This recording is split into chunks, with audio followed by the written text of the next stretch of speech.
So welcome back mga ka-artist sa Basic SketchUp Tutorials Part 2. So dito sa Part 2, tuturuan ko kayo kung paano gumawa ng simpleng dog house, no, using tool set na tinuro ko sa Part 1. At sa mga hindi pa nakakapanood ng Part 1 natin, nandiyan dyan yung link sa description box ng video na ito. So let's start. Now, gawa tayo ng using rectangle, gawa tayo ng layout ng doghouse natin. So, ang gusto kong sukat is 1.5 by 1.5 meter. Click, and then type mo 1.5 or 1,500, 1,500, enter. So, meron na tayong layout. So, ngayon, gagawa tayo ng wall. So, para sa paggawa ng wall, kailangan natin yung offset. So, click natin ang offset, and then offset natin siya papasok. So, ang kapal ng wall natin is 50 mm o 2 inches, okay? 50 mm. So, type nyo 50, type nyo 50, and then enter. So, yan, lalabas yung wall line natin. So, ngayon, ang gagamitin natin ay push and pull. And then, click mo push and pull. Click mo tong wall line natin, and then, iangat mo. Pull. So, kung na-pull mo na siya, write the height, okay? So, ang height na gusto ko is 1 meter. So, 1,000 yun. And then, enter. Type 1,000, enter. Now, meron na tayong wall, okay? Isa wall natin. And then, gagawin natin siya ng window at door, okay? So, sa door, gusto ko siya ilagay dito sa pinaka-center. So, ito yung harap natin. Lagyan ko siya sa pinaka-center. Hanapin natin yung midpoint. So, kung ito yung line, so makikita yung midpoint dyan, yan o. So, ito yung midpoint natin. Yan. Then, click, gawa ka ng line. Then, sa endpoint, no, gawa ka, type mo yung taas ng taas ng door. So, yung taas ng door ko is 800 o 0.8 meter. Yan. And then, ito na siya. Endpoint to endpoint. Ayan na yung height. Okay. Then, yung width naman. So, sa width natin is half meter. So, from the center, kukuha tayo ng half meter, which is 250. 250, enter. And then, connect lang natin sa ilalim. Then, same din dito sa kabila, 250. Enter, then connect natin sa ilalim. Then, yung mga lines na to na hindi natin gagamitin, i-delete na lang natin. So, click mo yung E. Ayan, o kaya erase. Click mo itong eraser, and then erase mo na lang yung line. Kapag na-erase mo na yung line, so, ang gagawin naman natin dito, ipupush natin yung etong door natin. No, papasok dun sa loob para mabutas siya ngayon.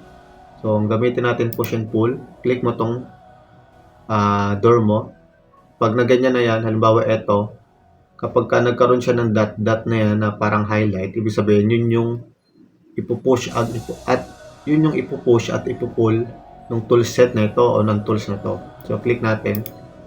Then, i-drag natin siya mapasok. Okay? So, kapag lumabas ito, yung word na yan, offset limited, okay na yan, i-click mo na lang siya. Yan. So, mabubutas na siya automatically. So, same lang din yung gagawin natin dito sa bintana. So, bilisan ko na lang. Hanapin natin yung midpoint. Midpoint, yung ganun din kalaki. Half meter din. Okay, half meter din. Half meter. Meter. So, draw na lang ako ng rectangle dyan. Ng square. And then, yan. Then, butasin natin. So, yun. Meron na kayong window. Diba? So, ngayon, tapos na tayo sa wall. Ang next natin is, roofing. So, sa roofing, so, gusto ko yung roofing natin is gable roof lang. So, paano ba tayo gagawa ng gable roof? So, unang-una, ito yung wall natin. Hanapin natin yung center, then gawa tayo ng height. 200 yung height ko, ano gusto. And then, from this point, i-connect mo siya dito sa corner. Then, corner. Yan. And then, delete natin itong line. Meron ka ng surface dito. Yan. So, ang gagawin mo dyan, push and pull, yung connect mo siya dito. Yan. Then, delete mo na lang. Yan, delete mo yung line. So, same din yung gagawin natin dito sa likod. So, dapat same height yan. Yan, okay. Then, 250. So, kung anong height doon sa kabila, dapat ganun din dito. And delete. And then, set. So, yan. Kung nakikita nyo, iba yung kulay. So, naka-reverse yan. So, pwede yung baguhin. Right-click.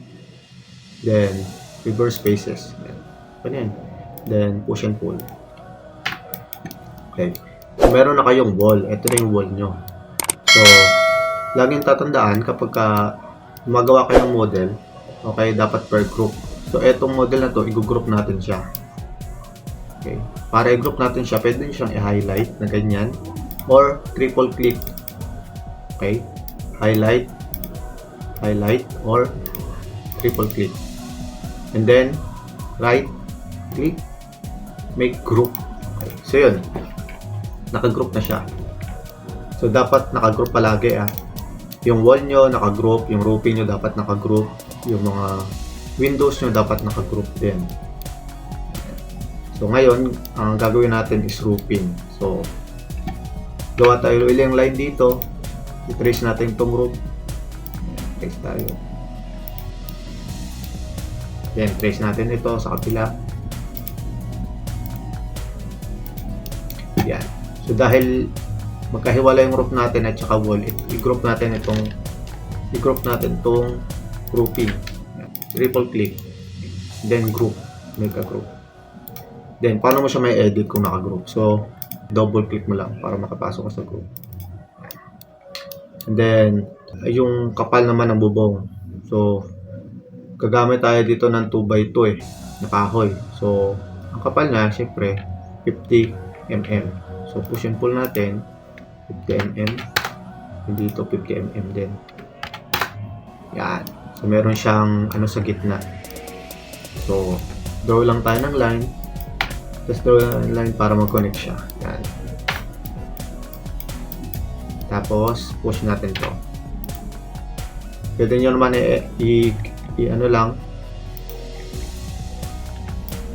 keyboard shortcut, letter P sa push. Okay.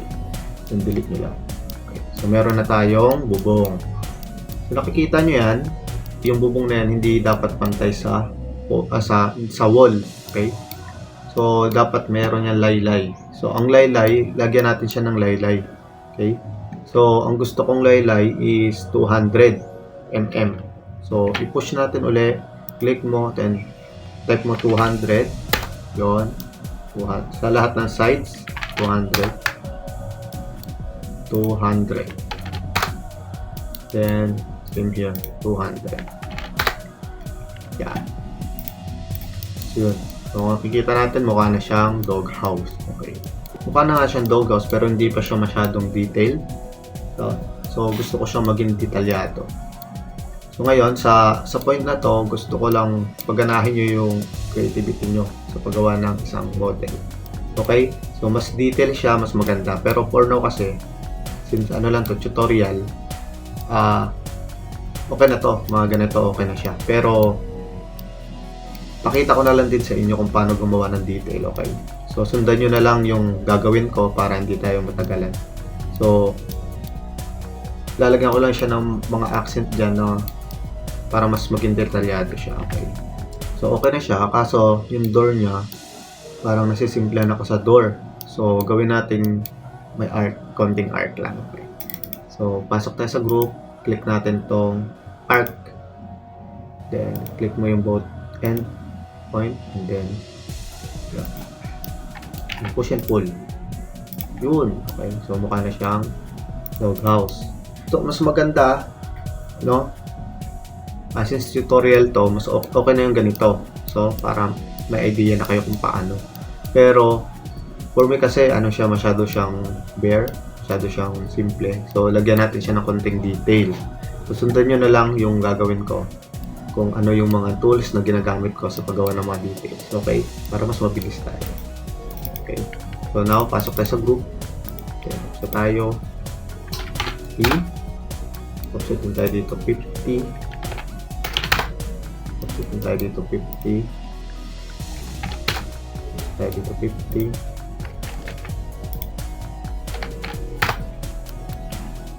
Ayan.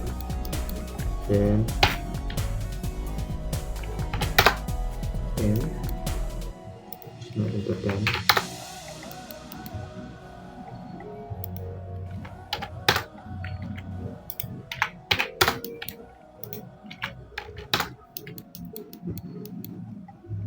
Then offset 1050. Yun.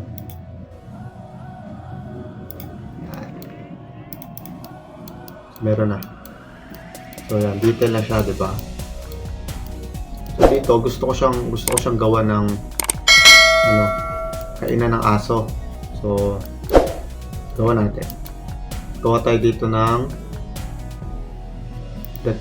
rectangle, tapos yung size, so half meter by half meter. Yan. Tapos iangat natin 200, ganyan lang para hindi ko masyado mataas. And yun, iyan natin make a code. Ayan, pasok tayo, i-modify natin ng konti. Yan. Ayan, gawa tayo dito ng inline niya sa gitna. Circle. Then offset natin. Then pull. Then push. Siya.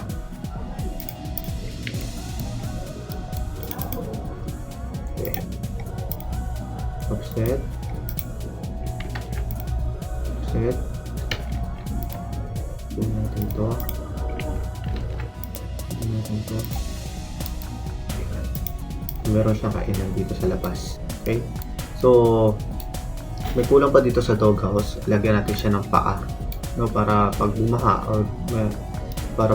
hindi mapasukan ng tubig. So, lagyan natin ng paa.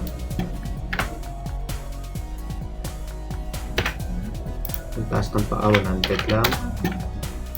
Yan. So, ganito. Para hindi na kayo gumawa dito ng marami, i-move nyo na, nyo na lang siya, i-copy. Okay? So, paano ba mag-copy? So, i-group nyo muna siya, and then, click nyo tong move, and click nyo yung corner, kung saan nyo siya i-copy, and then, press nyo yung control, bitawan nyo, and then yun. Yan. And then, same lang din, click nyo yung corner, control, press control, bitawan nyo, and then, yan. Yun. Yan. Diba, mas madali. Meron na kayong doghouse. May kulang pa. Gusto kong yung bubong niya masyadong plain. So, gusto kong lagyan din ng detail.